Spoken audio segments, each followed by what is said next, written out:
क्या आपको पता है इंटरनल और एक्सटर्नल कम्युनिकेशन किसे कहते हैं? अगर नहीं तो चलिए कुछ ऐसे पढ़ते हैं कि आपको बस मज़ा आ जाए। तो चलिए स्टार्ट करते हैं। Welcome back to all of you. My name is Hina और आज के इस वीडियो में हम बात करने वाले हैं इंटरनल एंड एक्सटर्नल कम्युनिकेशन किसे कहते हैं। देखो, जब एक ऑर्गेनाइजेशन के अंदर कम्युनिकेशन हो रहा है, इंफॉर्मेशन का ट्रांसफ़र कर रहे हैं, वो एक दूसरे की बात को समझ रहे हैं, कम्युनिकेट कर रहे हैं, मैसेज का ट्रांसफ़र हो रहा है, एक्सचेंज ऑफ इंफॉर्मेशन हो रहा है, जब ये सारी चीज़ें हो रही हैं बिजनेस के अंदर विद इन द ऑर्गेनाइजेशन, तो उसे क्या बोलते हैं? इंटरनल कम्युनिकेशन बोलते हैं। समझ में आया? बहुत इजी था ना कि इंटरनल कम्युनिकेशन क्या है? एक ऐसा प्रोसेस जिसमें जो इंफॉर्मेशन और मैसेज होता है वो ट्रांसफ़र होता है बिजनेस के अंदर, वही कहलाता है इंटरनल कम्युनिकेशन। अब देखो, इंटरनल कम्युनिकेशन को बहुत ज़्यादा इम्पॉर्टेंट कंसिडर किया गया है। इसके भी बहुत सारे रीज़न है। चलिए एक एक करके उन रीजंस के बारे में पढ़ते हैं जिसकी वजह से हमने बोला है कि इंटरनल कम्युनिकेशन बहुत ज़्यादा ज़रूरी है।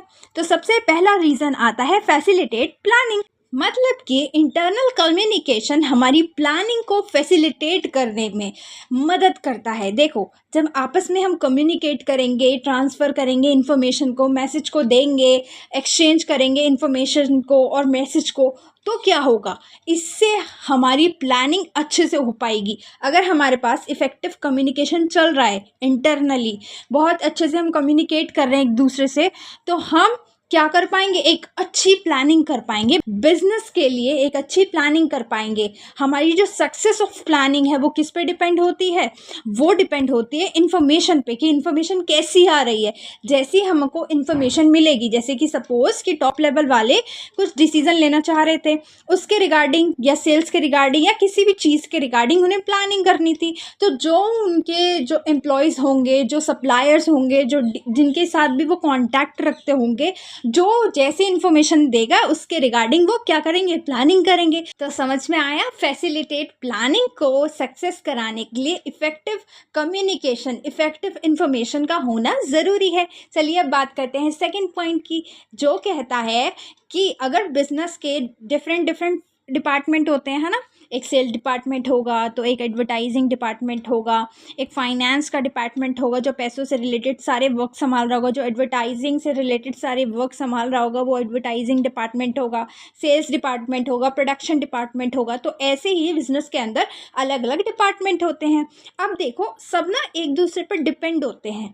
अगर परचेस वाला रॉ मटेरियल परचेज ही नहीं करेगा तो सेल्स डिपार्टमेंट उसे बेचेगा कैसे, है ना?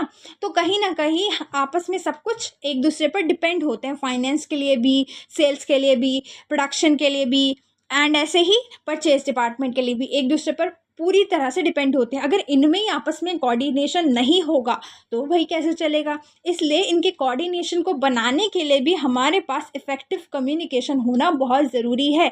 सपोज़ कि परचेज डिपार्टमेंट को परचेज करनी है चीज़ें और उसने करी नहीं क्योंकि उसने पूछा नहीं था, जो बनाने वाला डिपार्टमेंट था ना उससे उसने पूछा नहीं और उसने कुछ भी परचेज कर लिया, कितनी भी क्वांटिटी में परचेज कर लिया, तो क्या वो सही होगा? वो बर्बाद ही तो होगा, वेस्ट ही तो होगा।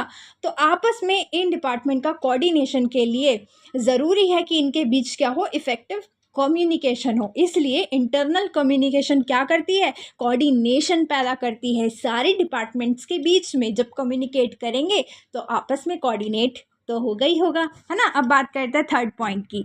देखो, जब हम इंटरनली कम्युनिकेट कर रहे हैं बहुत अच्छे से, तो ये क्या करेगा? हमारे बिजनेस की ग्रोथ को भी बढ़ाएगा। अब सपोज बिजनेस की ग्रोथ कब बढ़ेगी? जब हमारे पास अलग अलग ब्रांचेस है, अलग अलग जगह पे अलग अलग ब्रांचेस है, तो हम ये मानेंगे कि बिजनेस क्या हो रहा है? एक्सपैंड हो रहा है, बड़ा हो रहा है।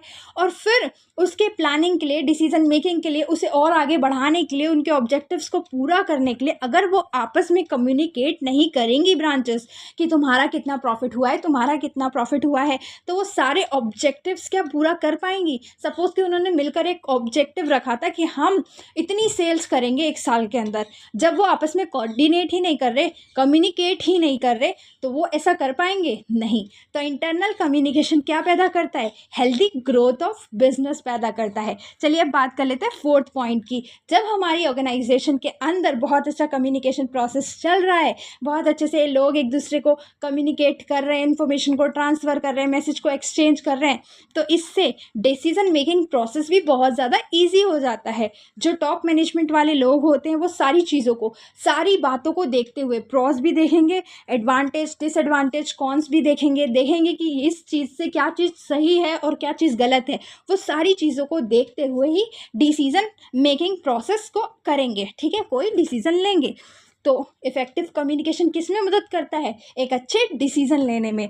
अब ये क्या करता है? एम्प्लॉयज़ के मॉरल्स को भी बढ़ाता है। वो कैसे? सपोज़ कि एम्प्लॉयज़ को बहुत सारी प्रॉब्लम्स है, कुछ दुख हैं, कुछ तकलीफ़ें हैं, उन्हें छुट्टी चाहिए, फिर उन्हें काम नहीं हो पा रहा है, उन पे स्ट्रेस लेवल ज़्यादा हो गया है, कुछ भी अपनी प्रॉब्लम को शेयर करने के लिए उनका कम्युनिकेट करना बहुत ज़रूरी है। जब वो लोग कम्युनिकेट करेंगे तो क्या होगा? जब आपस में जब बड़ा वाला लोग और छोटे वाले लोग आपस में कम्युनिकेट कर रहे हैं, मतलब टॉप मैनेजमेंट जब नीचे वाले मैनेजमेंट के साथ क्या कर रही है? कम्युनिकेट कर रही है, उनकी बातों को सुन रही है, समझ रही है, उनके दुख को परेशानी को सुन रही है, समझ रही है, तो क्या होगा?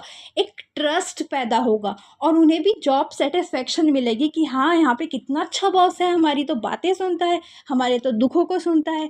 तो इससे क्या होगा? उनका जो मॉरल है ना वो बढ़ेगा। ये किस वजह से बढ़ा? इफेक्टिव कम्युनिकेशन की वजह से, जो इंटरनली चल रहा था। तो आप समझ में आ गया इंटरनली कम्युनिकेशन क्यों ज़रूरी है? वो इसलिए ज़रूरी है क्योंकि वो एम्प्लॉय के मॉरल को बढ़ाता है, वो एक अच्छा डिसीजन लेने में मदद करता है, वो हेल्दी ग्रोथ करता है बिजनेस की, और उससे क्या होता है? हमारे डिफरेंट फंक्शंस एंड डिपार्टमेंट के बीच में कोऑर्डिनेशन बन पाता है और वो प्लानिंग में भी बहुत मदद करता है। चलिए अब बात कर लेते हैं एक्सटर्नल कम्युनिकेशन की। तो एक्सटर्नल कम्युनिकेशन किसे कहते हैं? जो बिजनेस एक ऑर्गेनाइजेशन के बाहर कम्युनिकेशन चलता है उसे हम क्या कहते हैं? एक्सटर्नल कम्युनिकेशन कहते हैं। अब भाई अंदर वाले लोग बाहर वालों के साथ भी तो कम्युनिकेट करेंगे, जो भी डिस्ट्रीब्यूटर्स हैं, रिटेलर्स हैं, कॉम्पिटिटर्स हैं, बैंक्स हैं, ट्रांसपोर्टर्स हैं, income and sales tax officers हैं, इन सब के साथ भी तो कम्युनिकेट करना बहुत ज़्यादा ज़रूरी है। जब एक ऑर्गेनाइजेशन इन सब के साथ कोऑर्डिनेट करती है, कम्युनिकेट करती है, इन्फॉर्मेशन को ट्रांसफ़र करती है, मैसेज को एक्सचेंज करती है, तब क्या कहते हैं? एक्सटर्नल कम्युनिकेशन कहलाता है। और आज की डेट में ये कम्युनिकेशन बहुत ज़्यादा ज़रूरी है। अगर हम अपने रिश्ते बाहर वालों के साथ नहीं बनाएंगे तो हमारा बिजनेस सक्सेसफुल नहीं हो सकता। और जब हाईली कॉम्पिटिटिव मार्केट है और उसमें अगर हम अच्छे से कम्युनिकेट करते हैं तो अनडाउटली क्या होगा? हमारा बिजनेस बहुत ज़्यादा सक्सेसफुल हो जाएगा, क्योंकि हमारी ज़बान अच्छी है, हम बहुत अच्छे से कम्युनिकेट कर रहे हैं। इसलिए एक्सटर्नल कम्युनिकेशन भी ज़रूरी है ताकि हम मार्केट में क्या कर सकें? सर्वाइव कर सकें, अपने बिजनेस को खड़ा कर सकें। वरना तो भाई हमारा बिजनेस डूब जाएगा, क्योंकि हम अपने रिश्ते किसी से बना ही नहीं रहे। ठीक है, चलिए अब बात कर लेते हैं, इसको भी कंसिडर किया गया है, ये भी बहुत ज़्यादा इम्पोर्टेंट है। अब ये इम्पोर्टेंट क्यों है? सबसे पहला रीज़न है क्योंकि एक्सटर्नल कम्युनिकेशन इसलिए ज़रूरी है क्योंकि ये बाहर वालों के साथ, एक्सटर्नल एनवायरनमेंट के साथ हमारे कांटेक्ट बनाता है, रिलेशनशिप बिल्ड करता है। जब हम उनको बातों को समझेंगे, जानेंगे, उनके बाहर क्या क्या चेंज आ रहे हैं हमारे एनवायरनमेंट में, उन सबको जानेंगे, तो हम क्या कर पाएंगे? अपने बिजनेस को उसी तरह से ढाल पाएंगे, अडॉप्ट कर पाएंगे और उनकी तरह चल पाएंगे। तो अगर हमने एक्सटर्नल एनवायरनमेंट के साथ कम्युनिकेट नहीं किया तो हम क्या हो जाएंगे? जितने भी चेंजेस आ रहे हैं उसको हम अडॉप्ट नहीं कर पाएंगे। ठीक है, दूसरा कहता है कि हमारी जो कॉम्पिटिटिव पोजीशन है ना, उसको भी बेटर बनाने के लिए, इम्प्रूव करने के लिए भी हमारा कम्युनिकेशन बहुत ज़्यादा ज़रूरी है। अच्छे से कम्युनिकेट करो, अच्छे से इन्फॉर्मेशन को लो दो। इससे क्या होगा? राइट काइंड ऑफ इन्फॉर्मेशन जब राइट टाइम पे आएगी तो हम अपनी कॉम्पिटिटर से अच्छा सेल कर सकते हैं या ग्रोथ कर सकते हैं या आगे बढ़ सकते हैं, क्योंकि हमने और ज़्यादा अच्छे से अपने कस्टमर्स को समझा है, उनके साथ कम्युनिकेट किया है, उनकी वांट को समझा है, जाना है कि वो क्या चाहते हैं। इसलिए हम क्या कर पा रहे हैं? कॉम्पिटिटर मार्केट में हम अपनी पोजीशन बना पा रहे हैं। तो कंपटीशन को भी हैंडल करने में या क्या करता है? मदद करता है। क्या? External communication. ठीक है, 4 लोग से कम्युनिकेट करेंगे, 4 लोग बताएंगे कि आपका पड़ोसी या आपका कॉम्पिटिटर तो ये कर रहा है, ये वाली स्ट्रेटजीज और पॉलिसीज़ लाया है, आप भी किए हो। चलो ठीक है, अब थर्ड पॉइंट पढ़ते हैं, improve public relation. Public relation भी बनाता है।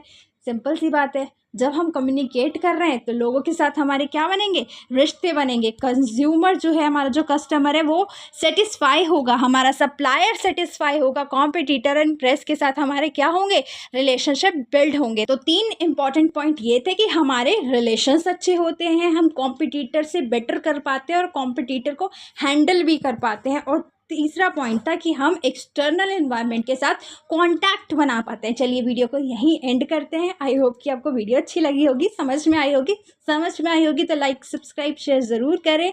मिलते हैं नेक्स्ट वीडियो में। Till then bye bye.